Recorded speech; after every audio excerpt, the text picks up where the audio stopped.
Hello guys, welcome back to another video. I am so thankful for all the support in the past videos. So for today, we are going to do something new. So rather than exploring music theory, we are going to learn the basics of piano. I am extremely excited for this, and if you have not already, please like and subscribe to my YouTube channel. Before we get started, there are some beginner tips that are necessary. If you wish to continue and pursue piano either as a study or as a hobby, lessons are extremely crucial for improvement. Since your teachers are able to point out your mistakes and guide you to the right path, it is extremely crucial for your path for piano. An average cost for piano lessons is around $40 per hour, and it is best to consider deeply before making the decision. Some advice regarding choosing your first lesson before locating and settling in for any piano teacher is to obtain some information and opinions from your friends and family. You have to ask them about expectations, how are their attitude, qualifications, and pricing. Ask about demo classes, as many piano teachers offer them.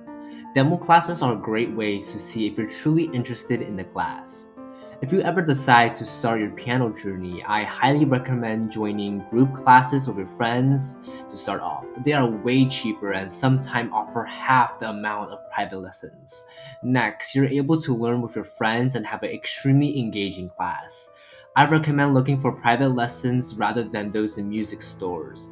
Examples are music and arts, and they specialize in selling music items.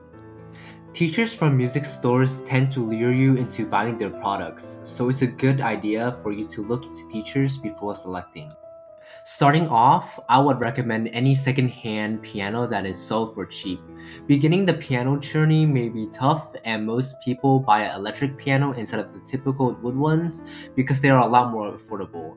There are some pros and cons to electric piano, as electric ones does not require any tuning, and normal piano costs a fortune to tune. You're able to wear headphones, therefore meaning that if you want to play earlier in the morning or later at night, or neighbors who just have a problem, no one would be disturbed. This also ties in with volume amplifiers attached to the piano, which you can adjust the volume of your piano. Another huge advantage when having an electric piano is that you get access to enormous variety of sounds of different instruments, while also having handy mechanisms such as metronome in the piano. Despite of having all these advantages, it would cost way less than an authentic piano. When I started my piano journey, I began with a second-hand vertical electric piano. I later switched to an organic authentic piano, as an authentic piano provides a better sound and is easier to apply more difficult techniques. The authentic piano also provides you with a better feel for competitions, as piano competitions tend to compete with grand pianos. Now moving on to piano tips, which are tips I wish I'd known earlier.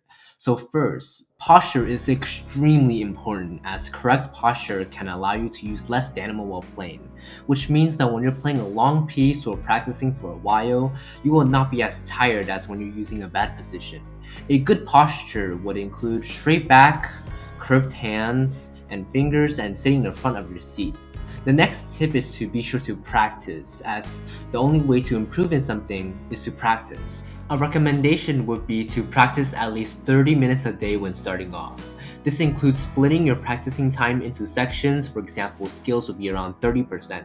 We will get into that later in the video.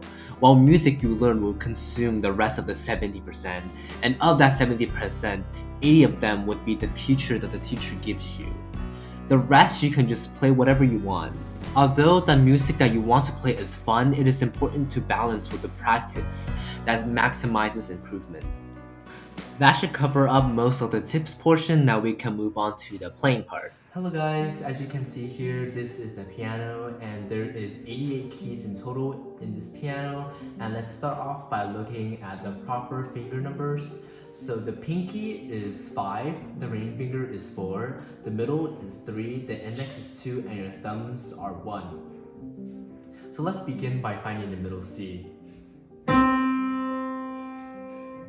Think of this note as a center of your piano, as this will be the reference point on your piano.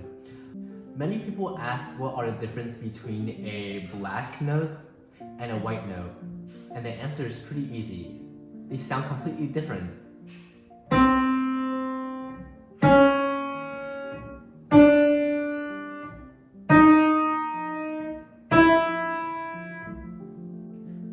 Remember in the earlier part of this video, it is good to sit up straight with good back and posture and curve your fingers, as sitting on your hands on the piano is not technical.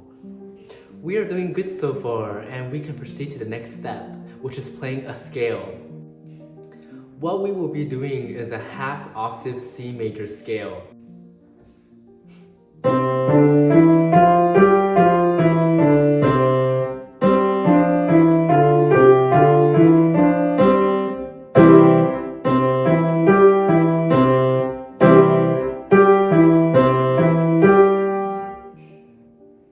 The first step to play the half octave C major scale is to find your middle C. Next, use all your 5 fingers to play going up and down.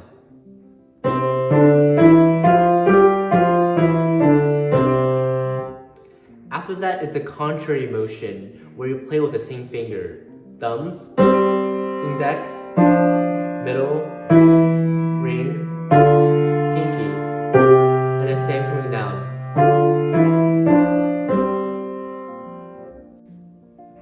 Lastly, you'll play your first chord with first, third, and fifth.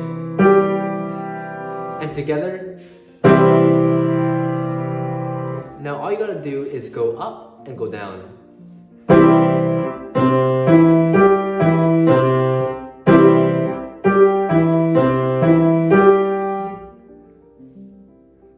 Remember that this is only half an octave. Professionals can go all the way up to 4 octave scales.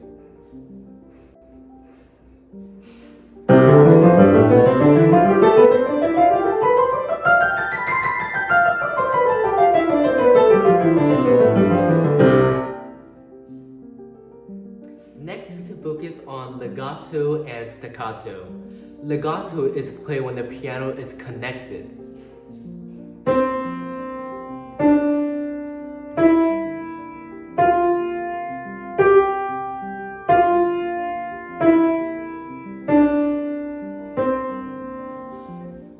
Staccato is when you tap the notes.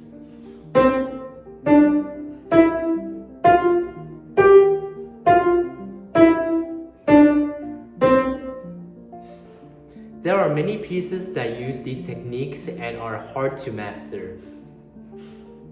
My goal of this video is so that you can play the first section of this classical music, which is called Minuet in G.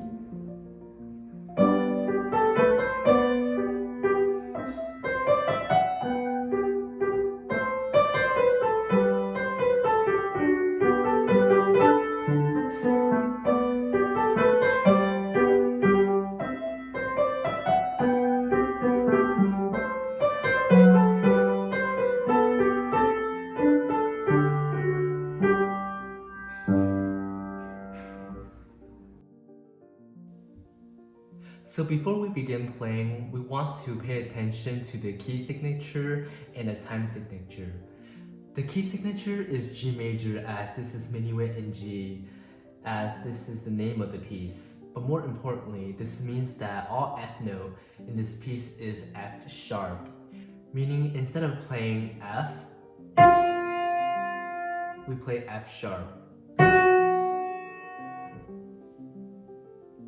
In this piece, we have a time signature of 3/4. This means that quarter notes are 1 beat per measure and that there are 3 beats per measure. To begin, we will play the right hand portion first, and then we'll combine it with the left hand portion, and then we can play together. To begin, you will play a D. You will do a G major half octave scale starting from G to ascending all the way to the D. Play 2 Gs, you play E, and then you do the continuation from C to G from the full G major scale. You go back down to 2 Gs. Next, you start from a C, you do a descending G major scale from D to A, and then now to a B. From a C, you'll descend to a G, next note is an F, but we have to play F sharp. Now G, A, B, back to a G. The next note is a grace note. It is an ornament, and we play it to sound pretty. So it goes B and then to A. Reminder that a grace note does not have values, so you play it really fast.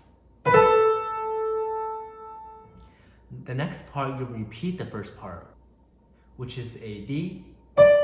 From G descends all the way back to a D.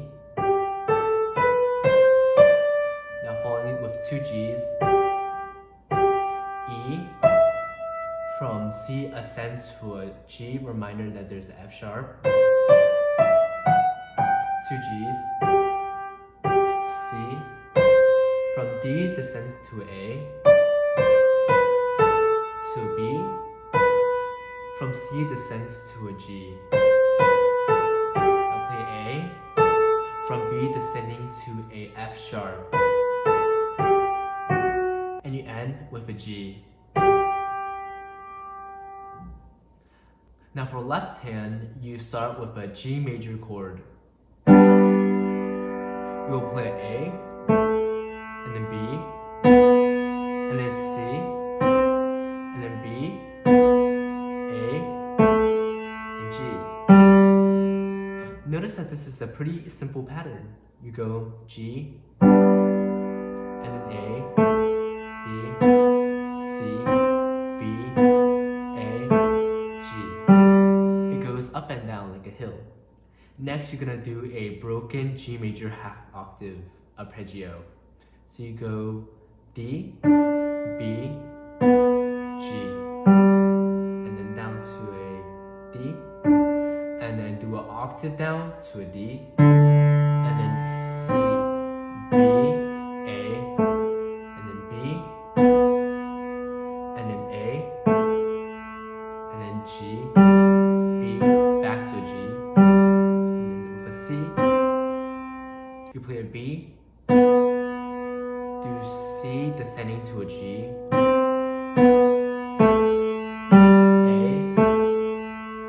and then F sharp, and then G, B, C, D, octave down D, and then G, octave down to a G.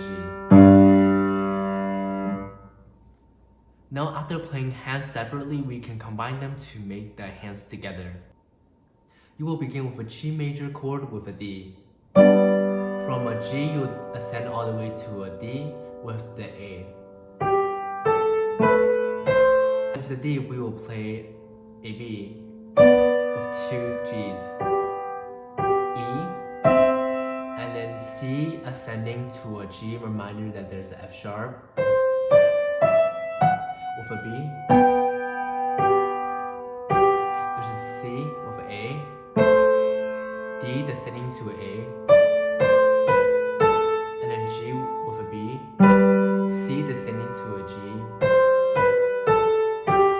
and then broken G major arpeggio with an F, and then G, A, and then B, G, grace note with a D, and an octave down. C descends to an A, and you repeat.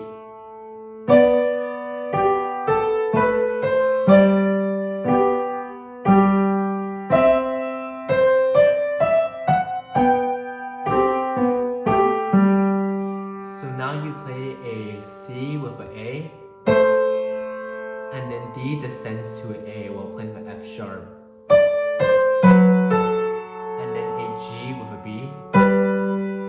Do C descends to a G with a B,